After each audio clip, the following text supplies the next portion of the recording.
Hey everyone, my name's Corel, and today we're going to be taking a look into another From the Depths tutorial, though this isn't really going to be quite as much of a tutorial video. This is actually going to be more of a demonstration of several of the different aspects that we've learned about weapons and weapon systems. So starting right off over here, this is our demo platform, and this just has a bunch of different kinds of missiles on it. I've got a little AI tower here. This has a bunch of detection on it, and I've also got munition warning systems on the corners of this, and I'm supported underneath by a bunch of general purpose processing cards attached to the AI, as well as some basic power, ammunition, and ammunition production blocks. So pretty basic, but it's enough to fly and enough to fire all the missiles on here at a fairly good rate. Alright, so before I go diving into every individual component of these and start looking at each of these little missile setups that I've got on this platform, I'm going to get a little philosophical on you for a second. When you get right down to it, the purpose of any weapon system in From the Depths is to deliver firepower on target. It doesn't matter if the firepower misses, that's not helping you. It doesn't matter if you're spamming out all sorts of utility. That doesn't help you unless you're also using that utility to deliver firepower to the target. So what we've got here in each of these missiles, there is, under this firepower tab in the stats window, you've got an equivalent number of small warheads per second that you're delivering to the target. So this acts as sort of a DPS indicator. However, the DPS indicator is not the only story behind a missile. This weapon system here is actually fairly reasonably good at 1.87, but when you get right down to it, this is not telling you things like how this is going to react when there's, say, a distraction out on the field, or a flare, or when something is using lambs and trying to shoot down missiles, and all of this other stuff can go on. And really, the firepower indicator is at best an approximation of reality. It's never going to be precise. So while yes, as I'm going through these examples, take a look at the firepower and see what the firepower rating of each of these weapon systems is, but don't get too hung up on it, because the firepower is only estimating, it's not telling you the whole story. Another thing here, these missiles are fairly well optimized, but they are by no means perfect.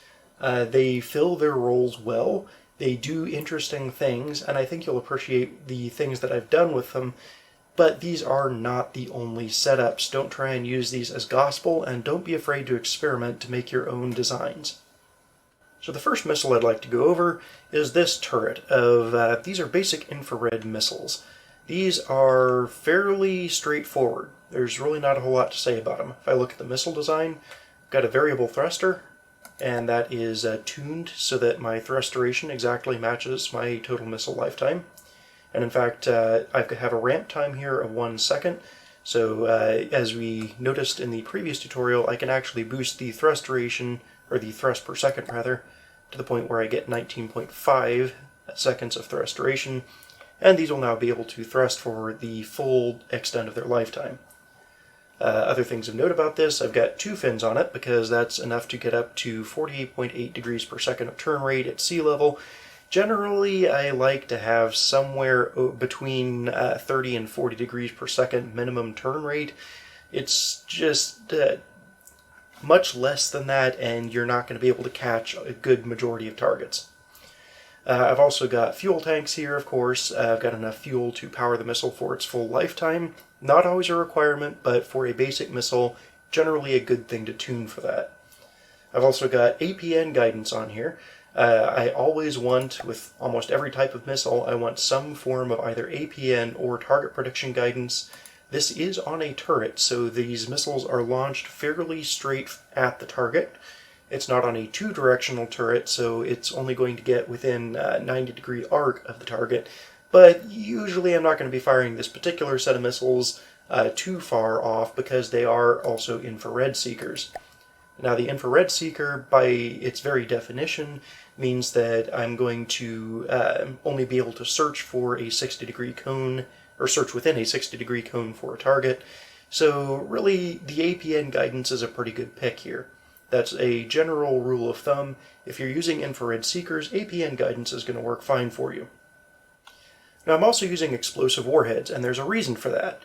Remember back in the missile components tutorial, the infrared seeker is going to find specifically heat-emitting blocks on a target vehicle. Now, as it turns out, there's not a whole lot of heat-emitting blocks that also have a lot of armor. Now, explosive damage has a weakness of not dealing well with armor. Armor class is going to basically push a lot of that explosion away without really affecting the armor too much, unless you just have a hugely powerful explosion. These are medium missiles. They don't have a hugely powerful explosion, but they do have a reasonably powerful one. And if this is homing in on things that emit heat, those tend to be engines, custom jet engines, those can be shield generators. Those are all things that do not have a lot of armor on them. So these explosive warheads will be able to deal pretty good damage to that. So in any case where I'm using an infrared seeker, I tend to like explosive warheads in preference to frag warheads. So all told, the APN guidance, the explosive warheads, the infrared seeker, and the turreting of this particular series of missiles is all pretty useful put together. Now you'll note that I have turned the APN guidance up here. That's because I want to front load the turns with these as much as possible so that if a target is above or below the missile launcher, since this is only turreting in one axis, I want to be able to kind of home in on that a little bit quicker than the default gain would allow me to do. So I've turned the gain up on the APN guidance a bit. Also of note here, if I take a look back here on the physical construction, I have an IFF add-on. You always want this with infrared seekers because they love to lock onto your own vehicles. Especially with a medium or large missile, those have a 20 to 40 second lifetime on them. So those missiles have a very good chance of missing and then trying to reacquire the target and looping back around and pointing straight back at you. And if you don't have the IFF on there, when they start coming back at you, they're going to lock onto you and they're going to come after you, not the target. Not a good thing. So I've also got a staggered fire add-on here that applies a 1 second delay between each launch pad the way I've got it configured. Since I'm using explosive missiles, I don't want them blowing each other off course. That's an easy way to have the rest of your missiles miss. So a 1 second delay is plenty to ensure that the first explosion is gone by the time the second missile reaches the target. That also will hopefully let the missiles spread out a little bit, so they're not all targeting the same component on the vehicle. If there's multiple jet engines, like the small jet engines on a thruster craft, I don't want to necessarily target all my missiles at the same one. I would rather blow up several rather than just blowing a larger hole where the one used to be. So having a little bit more delay on this works in my favor.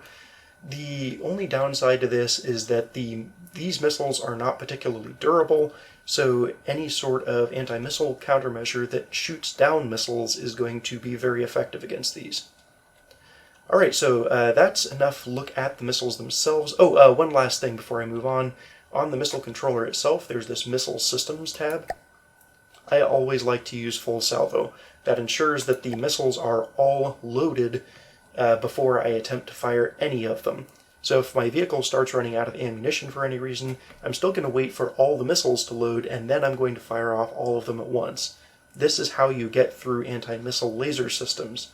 Flak, not going to care so much about it, but if you're going up against a laser system, the way those have been designed lately, you pretty much have to come up with an initial burst of damage through the missile laser, or anti-missile laser, and that is going to wear out fairly quickly. You're not going to be able to fire that anti-missile laser forever, so if you send 1 or 2 sacrificial missiles in and then follow up with more of them, the ones that follow up are going to have a good chance to hit. Whereas if you fire off missiles one at a time as quickly as they reload, those missiles are going to come in one at a time, and they're going to probably face a fully recharged anti-missile laser every time the missile starts coming towards the target. So in all likelihood, your missile is going to get near the target, and then just explode. And then 5 seconds later, the next one reloads, it's going to get near the target and get shot down. And that's just going to keep happening as your missiles reload one at a time. Full salvo helps you negate that, and can also help you slip missiles through flak systems before they have a chance to reload.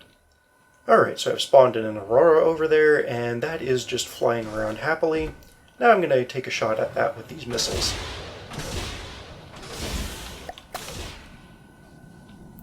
And you can see here, these missiles are tracking it quite well. Some of them did get distracted by these flares off on the side, but those were able to shoot down the Aurora within one volley.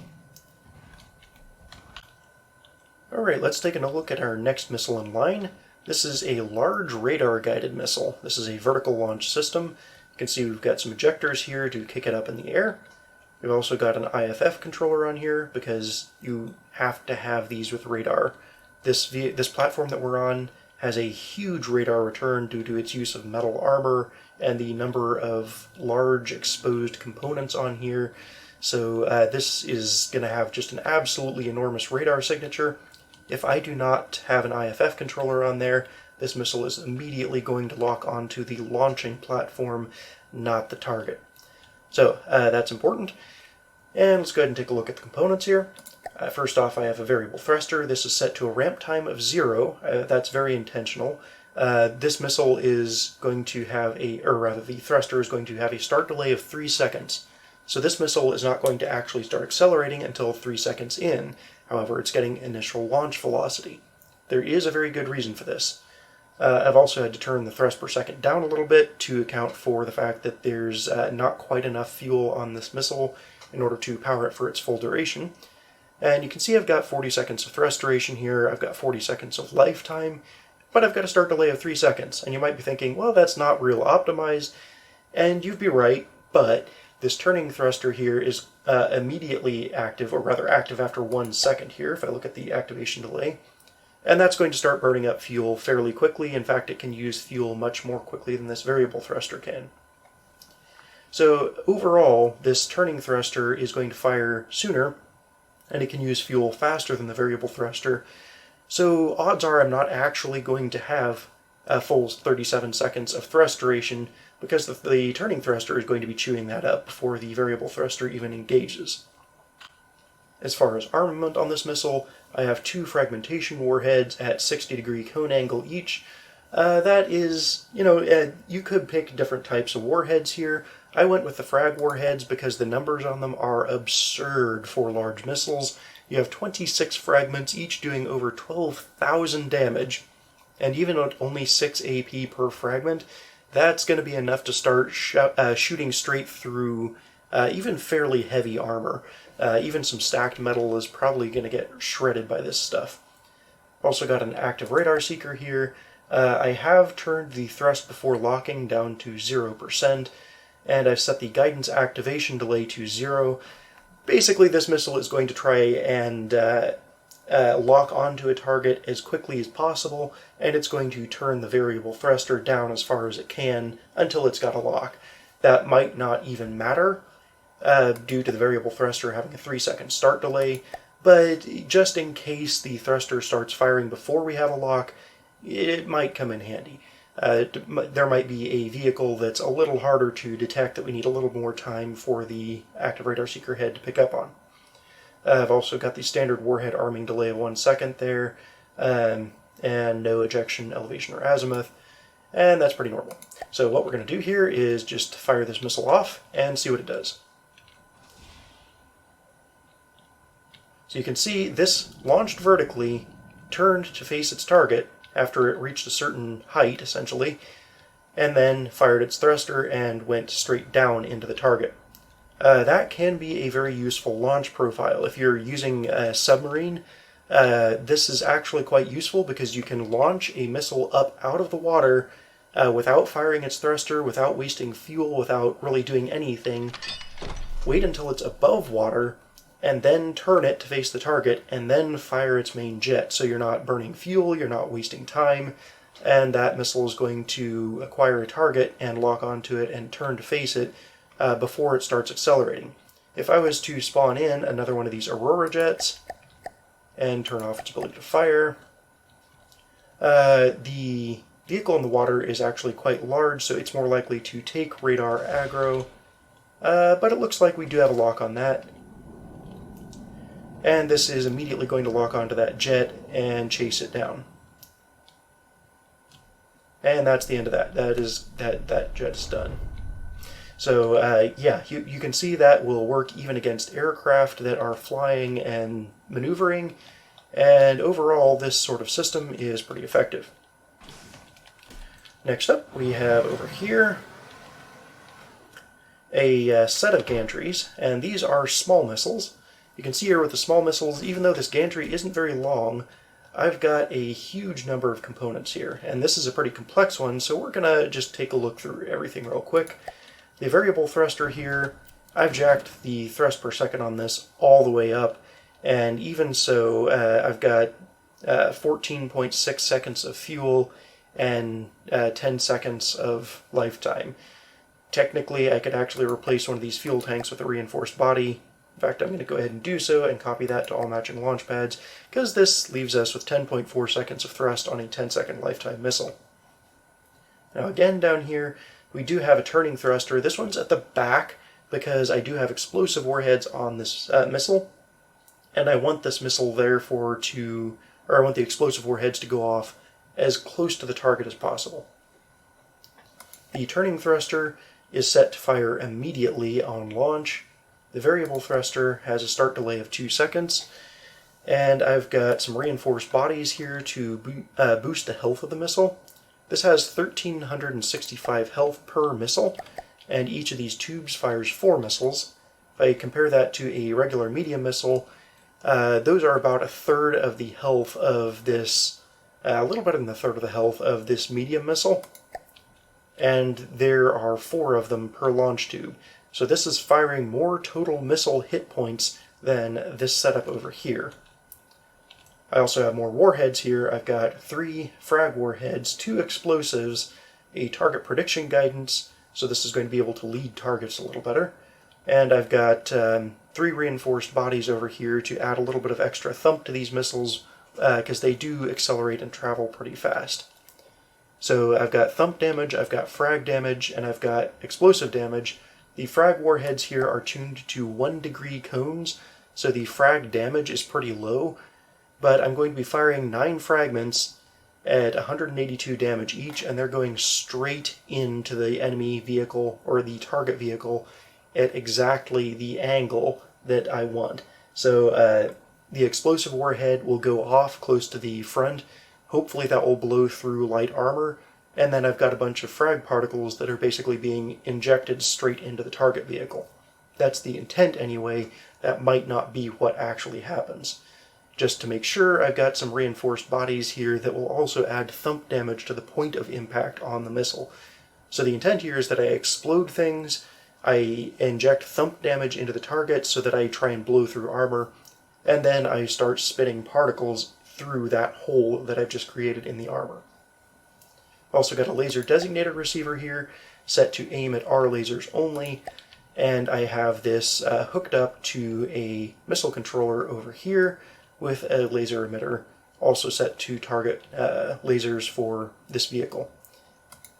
And if I go in and we're going to take a look at actually hooking these up to AI.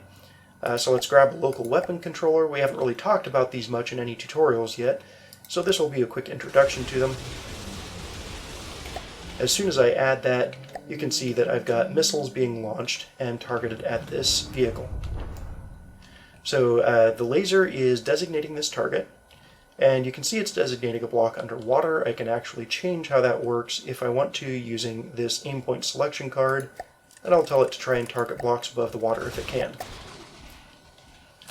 So you can see these are behaving a lot like that large missile that we set up. They're firing up to an altitude, they're targeting in on a vehicle, they're turning towards it, and then they're firing their jets to get there as quickly as possible. This isn't always a good idea with small missiles because it takes probably 2-3 seconds out of a 10-second lifetime in order to actually make that turn, but if you're firing at light aircraft, that can sometimes be more advantageous and easier to slot into a vehicle than having a big old turret involved. So you can see what these are doing. These are targeting in on a vehicle that's over there. Due to the way these missiles are set up, I can target things pretty much anywhere. Normally when you're setting up a local weapon controller, if I hit Q on this, I have this user interface. I want to set a minimum range to engage. But with this particular style of vertical launch missile, the minimum range that we want to set can be pretty low. So I can set, say, a range of, let's go with 25 meters. And because these are flying up and they are turning to face their targets before the engine is engaging, I can target pretty much anything nearby. If I was to use, say, these horizontally launched missiles, I might want as much as 100 meters of minimum range involved, simply because the missiles are not going to be able to make tight turns close to their point of launch. The maximum range to engage will be dictated by how far away I can actually get. And reduce the noise here, I'm going to toggle firing off. So maximum range is going to be dictated by the maximum range of the missile. These have a 10-second lifetime. I'm chewing up, I want to say 2 seconds of that. So 2 seconds of that 10 seconds is gone before the thruster even fires. And let's get onto the local weapon controller. Rather, let's look at the missile again. The total speed of this missile at sea level is 212 meters a second. Now, if we include some ramp time in there, let's multiply that by 10 first. So we've got 2,100 meters roughly. That's our maximum range. But we said we're not actually firing the thruster for 2 seconds, and then we've got some acceleration time in there. So let's assume that we're going to lose a total of about 600 meters off that. So we have about a 1,500 meter maximum range. So normally what I would do is come in here and I would just set this to around 1,500, and that's going to ensure that these missiles don't end up firing beyond that range when the AI is controlling them. So that will range gate the missiles properly, and these will be able to hit their targets pretty reliably within that range gate. I'm not going to be wasting ammo firing missiles that have no chance whatsoever to actually reach their target. Moving on, I've got minimum and maximum altitudes to engage. These missiles are primarily relying on fins, but they do have a turning thruster, so I don't really care about a maximum altitude, but I probably don't want to be firing at submarines. So let's just set this to, let's say, a -10, because some boats can embed their AIs under the water, or their center of mass under the water, and yeah, you want to be able to still fire at boats. So minimum altitude to engage will go to -10. Maximum altitude we don't care about. These are fairly quick and maneuverable missiles, but we still don't want to try and fire at a target that's going to outrun us, so let's go ahead and set that to, let's say, about 200 meters a second. That's actually just about the maximum.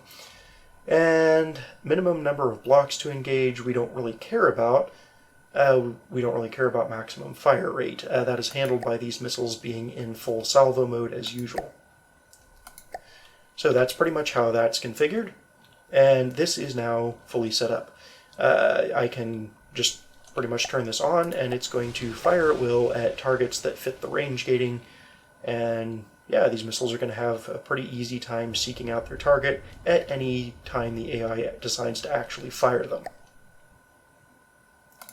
So I'm going to turn off my ability to fire, not turn on the Warden's ability to fire, thank you. And we'll move on to the next missile system. Next up here, I have a basic torpedo system.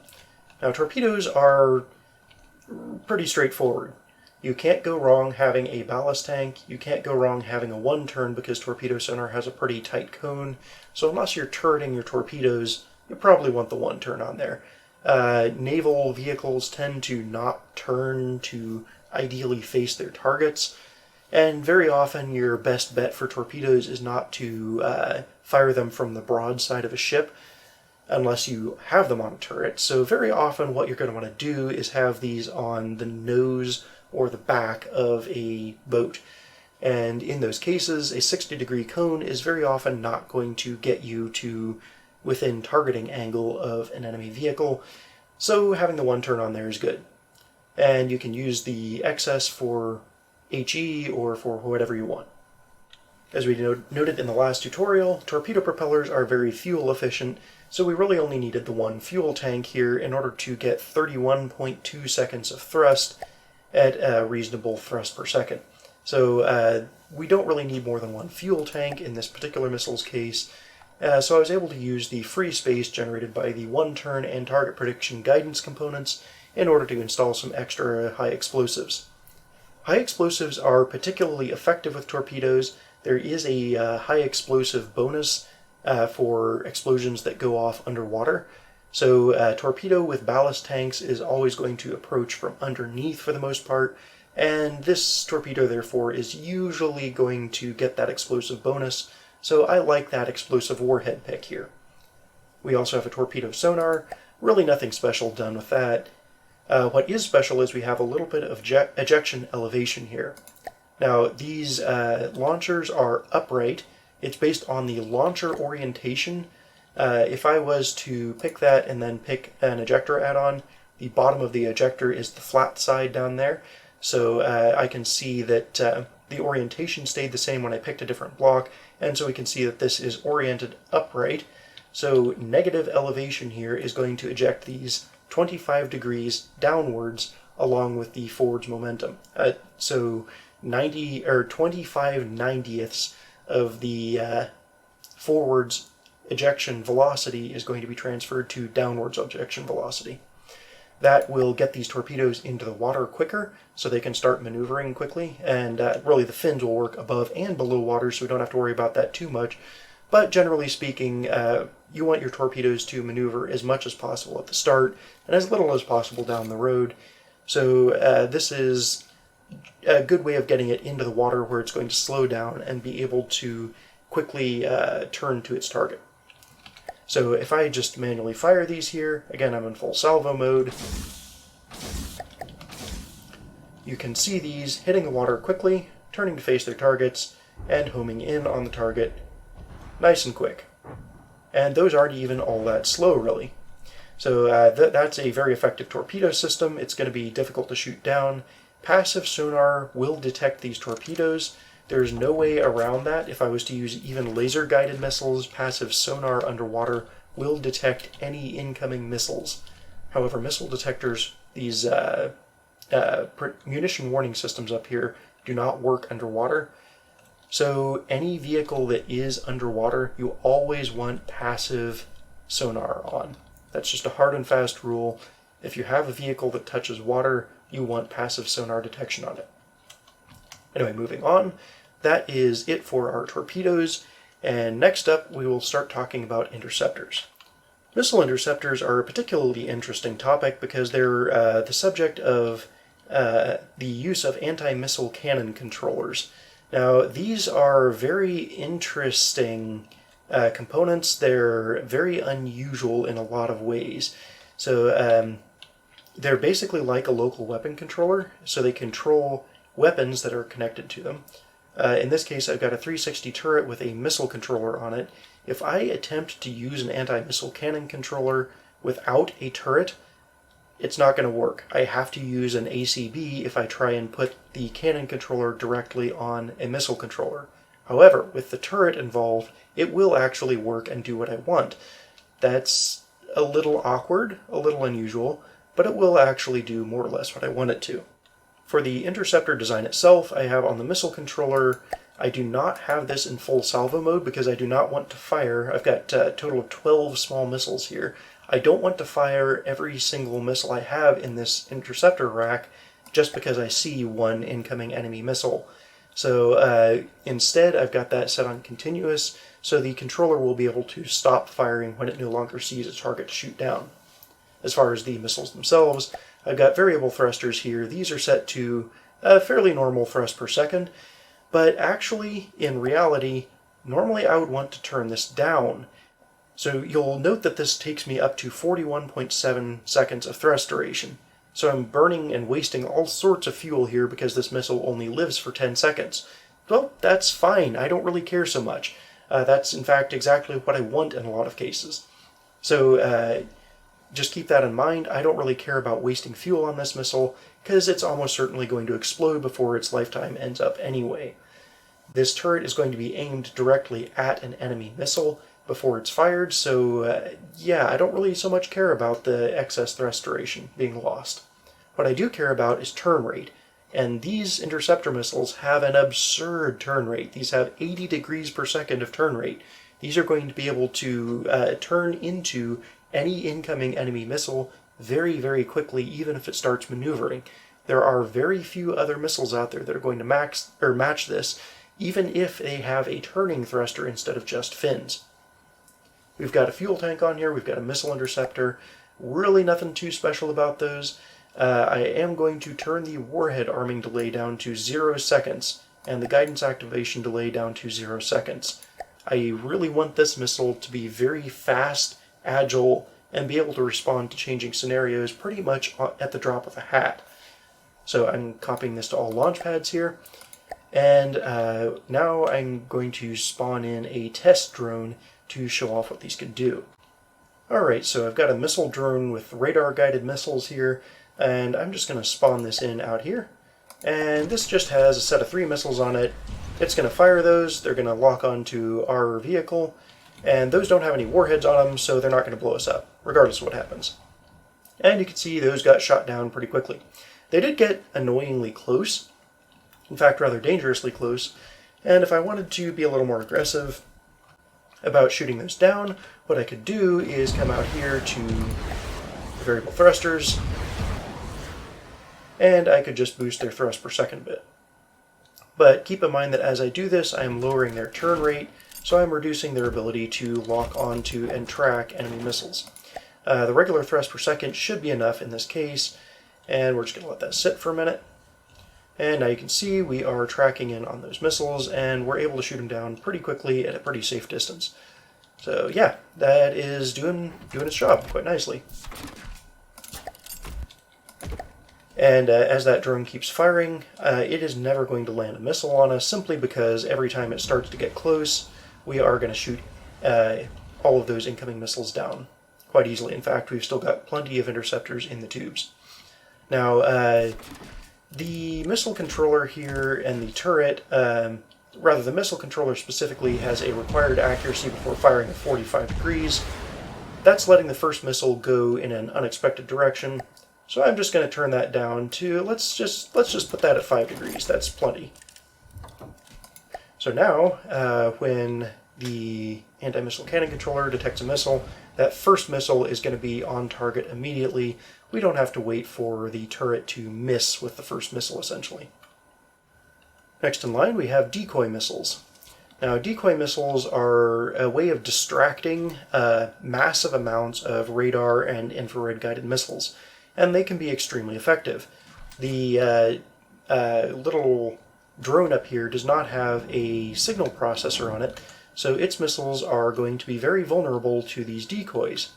You can see over here, this particular decoy has 2 radar decoys on it, and you can see we just fired another one, and that missile that was going straight at us is now just locked onto that and trying to track it down. So yeah, decoys are super effective if your opponent does not have a signal processor. Decoys, in this case, are taking the form of a single launcher with 2 ejectors on it to give it plenty of initial velocity, and I've got 2 radar target simulators on one side, and I've got 2 sticky flares on the other side. That's going to mean that on one side, all radar missiles are going to go off to that side, all infrared missiles are going to go off to the other side, and I've got a very strong signal on both. Now what you want to avoid with this more than anything is mixing these. Unless your vehicle has a very low infrared and radar signature, you want the enemy missiles to go after the largest signal. So you want the largest signal to be this little missile dummy out here. You do not want it to be your vehicle. And if you mix the types, you're only going to get half the strength on each decoy. So if I have 2 sticky flares over here, I have 2 sticky flares worth of brightness coming out over here. And that's going to distract infrared missiles really well. In fact, if I spawn in another enemy drone over here, and just have that be a drone IR,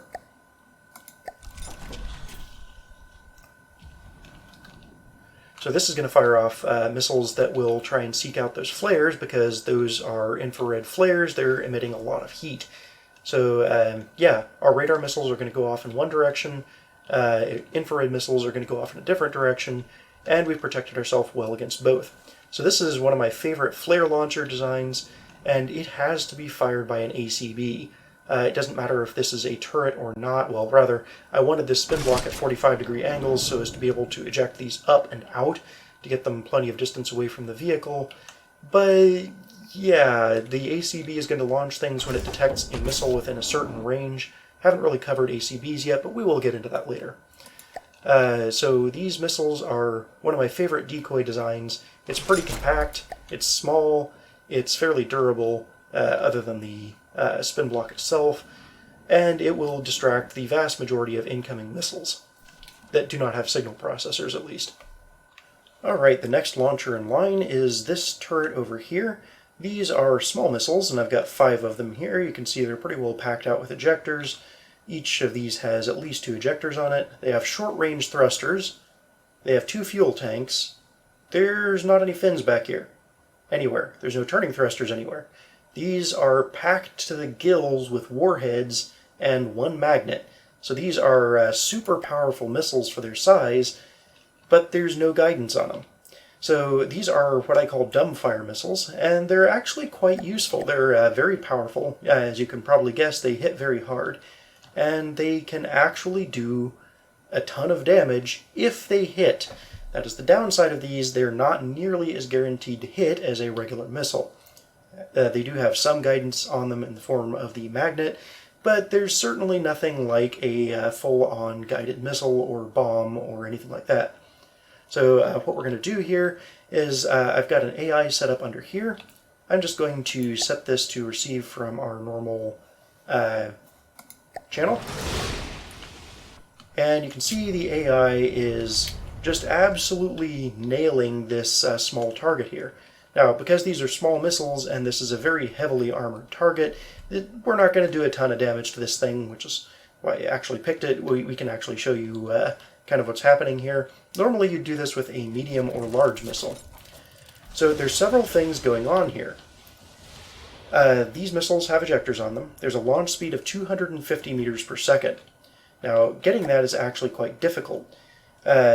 I have short-range thrusters here. Short-range thrusters give you an immediate additional launch speed due to just being a short-range thruster.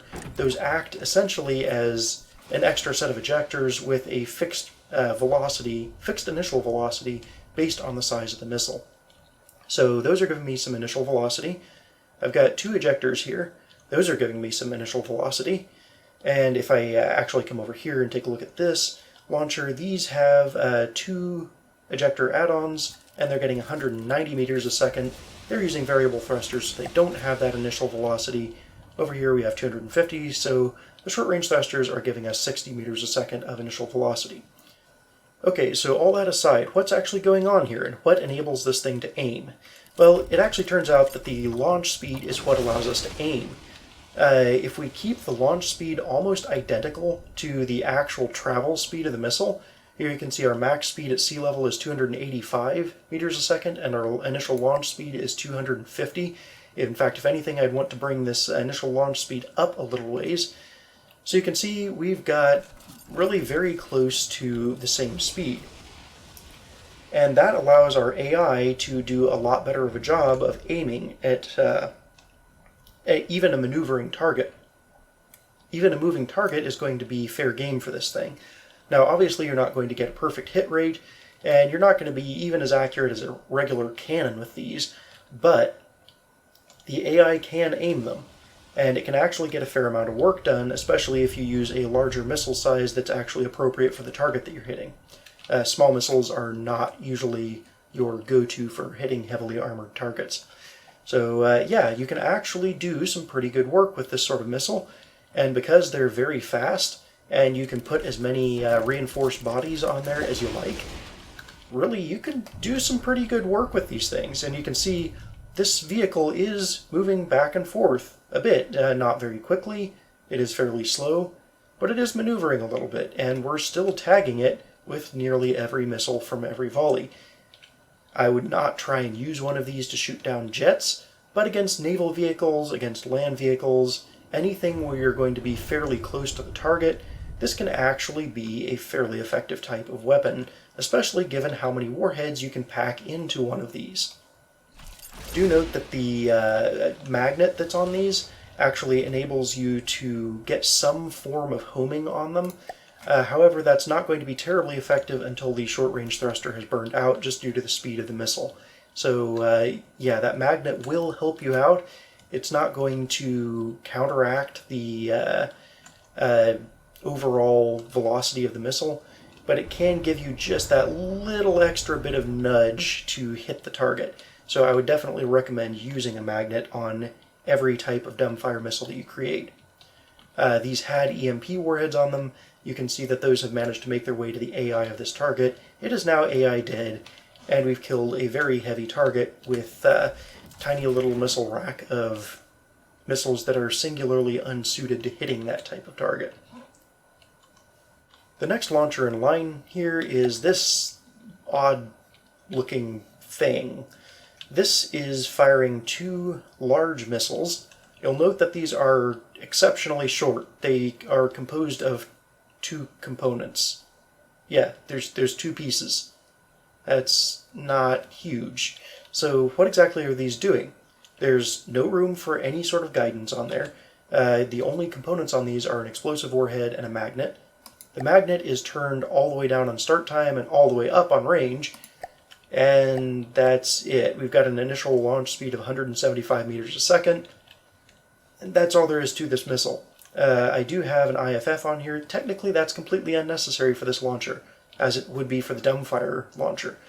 I've got a staggered fire add-on, and that is kind of useful. And if I spawn a target in here and turn off my other launcher, then we'll be able to see what these can do. Alright, so I've set us up with a local weapon controller here. This is firing these missiles.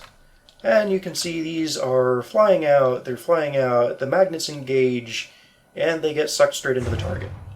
And they make very large explosions. And that makes actually pretty good sized holes, despite the fact that this is an explosive weapon hitting multi-layer metal. So these are actually surprisingly effective weapons, and if I wanted to extend them here, the only thing I'm going to add on top of these is more warheads.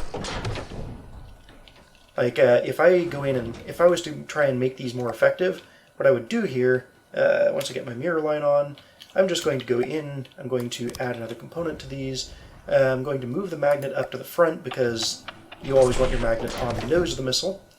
Jack up the range, turn down the time, and I replace the next warhead with another explosive warhead, or the previous magnet rather. And that's it.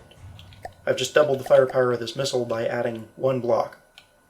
The initial launch velocity is still 175 meters a second, and I'm still hitting the target. In fact, if anything, I'm going to hit the target a little bit easier now, because the longer a missile is, the more momentum it has. And the launch velocity has not changed. While you get more drag with a longer missile, it also has more momentum associated with it, so you end up with pretty much the same range overall. These types of grenades will usually get about to 500 meters, 600 meters away from the target, or away from your launching vehicle rather, and so you do need to range gate them fairly carefully. In this case, it looks like these missiles would be able to hit anything from probably 500 meters out, maybe as close as 400, probably all the way out to about 700. So if I would need to set up range gates on these, I would set up a minimum of 400 and a maximum of 700. And these are just going to, they're going to fly out here, and they're going to track onto the target with the magnet and explode. And you can see it does not take long for us to completely cripple the target vehicle. So grenades are remarkably effective for their size. And I'm just going to go ahead and turn off the firing here, preserve our target for the next set of components. And yeah, these are actually very effective. What makes them effective is this spin block. So what I've done here, I have a turret on the bottom, and this turret is doing our horizontal rotation. I also have a spin block here set to 20 degrees. In my experience, 20 to 30 degrees is about the right angle depending on the type of vehicle and your desired launch distance. Do not go much above 30 degrees. If you can go as high as 45 or so. Wouldn't necessarily recommend that. General rule of thumb, missiles do not like to travel sideways. As soon as you force them to travel sideways, they're going to lose almost all of their velocity. And that's going to happen very, very quickly. So if I force these to travel sideways, let's just go ahead and aim and launch these manually, and we'll follow them in. So this particular missile, it has its velocity right up until about there, and then it just stops. And it's a lot easier to see if I'm not firing at a target where the magnets are engaged, but essentially as soon as that missile loses enough forward velocity that it starts to drop, it's going to lose pretty much all of its remaining velocity within a matter of moments. So yeah, you don't want those missiles traveling sideways, you want them traveling forwards as much as possible. So try and keep that angle pretty low. The next missile system in line is these burnout missiles. Now, burnout missiles are a little bit of an odd duck. They share a lot of the same advantages and disadvantages as these grenade-type missiles, but they're a little bit special. I've got these short-range thrusters here, and I've got a magnet on them, but I've also got some detection. I've got an active radar seeker, I've got one fin, and I've got APN guidance. Now, the APN guidance is not a full component, and I'm using the free internal volume here to use that for fuel. So yeah, essentially I'm getting a little bit of fuel out of there, enough to fire this short-range thruster for 2.6 seconds. Okay, so what am I going to do with a 2.6 second missile? Even at its top rate of speed, that's only going to get out to 600 meters, and then the missile's without a thruster. Well, as it turns out, that's where APN guidance comes in. APN guidance is perfect for this because it attempts to maintain a consistent turn rate. If you think about a parabolic arc from you to the target, the first half of the grenade's missile flight path is fine on that parabolic arc, but once it reaches the peak, it does not change its angle. So you then have the side of the missile descending towards the target, and that just scrubs off all of its horizontal velocity very, very quickly. APN guidance counters that by keeping the missile pointed roughly in the ideal direction of travel all along the flight path. However, in order for APN guidance to work correctly, we have to have some form of detection on here. So I put an active radar seeker on, and we have to have some form of maneuvering on here. So I've also included a short-range thruster to take advantage of the fuel from the APN guidance. Technically, I wouldn't need this, and I can still, on this type of grenade missile, I could go without the short-range thruster and just channel this towards, say, high explosives instead of fuel. So I could make a grenade out of this type of missile. But what I've done here is make this into what I call a burnout missile by adding just a short burst of thrust right at the front of its lifetime. In fact, with these specific missiles, I've turned the max duration of this thrust down to 1 second because I want this to be able to hit targets close to me. This particular vehicle stays a little bit closer than I would normally be able to hit with these missiles, and I want to be able to target that to show these off. So, again, I have ejector add-ons on these. I'm only getting 150 to 200 meters per second initial launch speed based on where these missiles are. You can see these are arranged very compactly, so that's a huge advantage of this setup compared to something like this, where I want to pack on absolutely as many ejectors as I can possibly fit. Alright, so what are we looking at exactly? Well, let's just go ahead and add an AI to this thing and turn it on, and we'll see what exactly it looks like. Alright, so looking at this design, we have missiles reloading here. These are in full salvo mode. And yeah, these are firing. They're arcing well over the target, and then they're starting to turn around and come back. That is very interesting, and that's a unique feature to this type of guided grenade.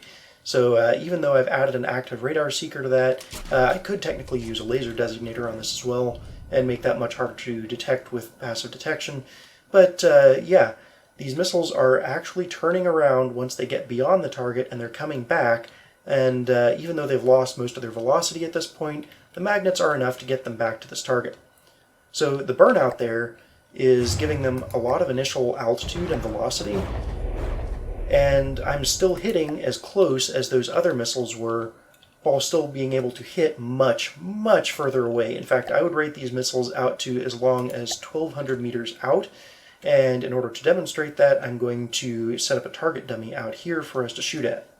Alright, so I've spawned in a ship over here out in the distance. This is about 1,400 meters away. This is not the fullest extent of the missiles, these burnout missiles, but it is a fairly good representation of what they can do. And I'm just gonna turn on fire at will and let this speak for itself. So yeah, these missiles fly up, they fly out, they home in on the target from a long distance away. The APN guidance keeps them floating through the air easily for a very long period of time, and even though this vehicle has LAMs, it doesn't trigger early enough and it doesn't trigger powerfully enough to shoot down every single missile that's incoming. And yeah, this has flak batteries on it, it's got LAMs, and it's still not enough to stop these grenades. It even has decoys out here, but those decoys are completely useless because during the terminal stage, the missiles are being entirely guided by magnets. Well, and to some degree the laser designator, but at that point it doesn't really matter. We're just going to be able to shoot this thing, and it's not really got many options other than to just get shot. It can try and shoot these down. It's not going to be able to detect them very early, so it manages to see them on the last maybe 30 or 40 meters before they impact the target, and it can get some LAM shots off, and it might be able to get some flak shots off if it was turned to a better angle, but really it's just not that able to deal with these missiles incoming. And if I re-enable its movement here, you can see this vehicle can start maneuvering, and it's not going to make much difference. I'm still going to be able to get shots off on it reliably. So these burnout missiles are one of my special favorites. These are just absolute monsters, and if configured properly, they're just amazing.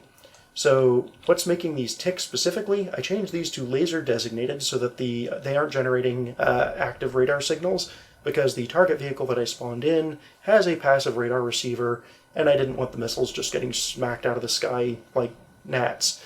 So I did switch to a laser designator receiver.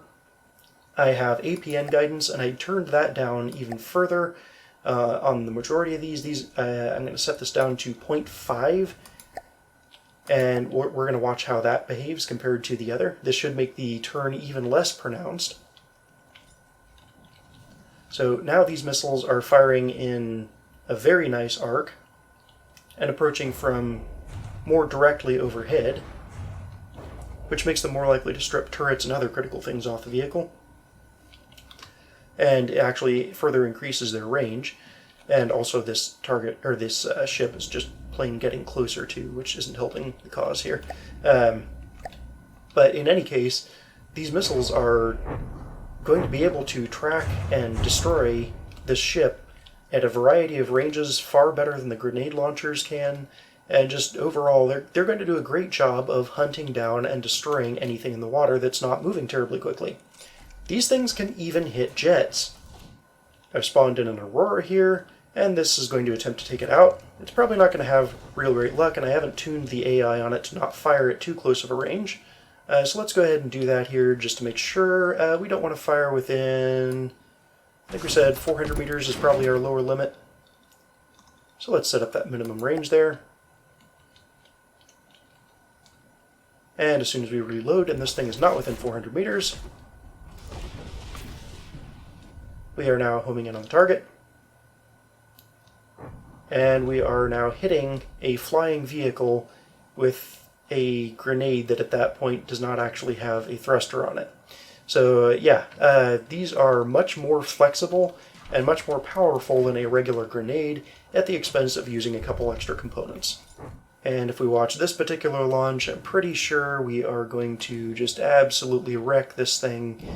Yeah, those just chased it down and shot it in the tailpipe. yeah, there was no way that was going to end well for it. Anyway, moving along. The last type of missile I want to show you is abusing ejection angles. And you can see this kind of weird boxy thing here. There's some slits on the one side, and if I take a look inside here, there's missiles. Well, the missiles are facing straight at a wall, and that's not really productive most of the time. But what I've done here, these are fairly basic infrared seeker missiles.